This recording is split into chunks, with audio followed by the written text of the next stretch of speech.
Pancene urip iki, guys, yo. Nek melok arus, nek gak ketemu telek, yo ketemu sampah, guys.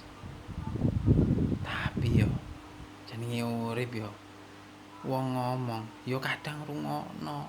Sing apik digawe, sing gak apik yo gak usah direken. Kadang yo rungokno omongane atimu dhewe rungokno. Tapi yo paken gawe utekmu iki yo digawe, gawe mikir. Iku duduk gawe hiasan ben sirah ketok bunder ngono. Utek iku yo digawe. Ya wis pokoke intine urip iku seimbang ae lah, guys. Nek aku lho yo gak sugih, yo gak kere. Yo kadang nyekel dhuwit, kadang nyekel sirah yo gak apa-apa.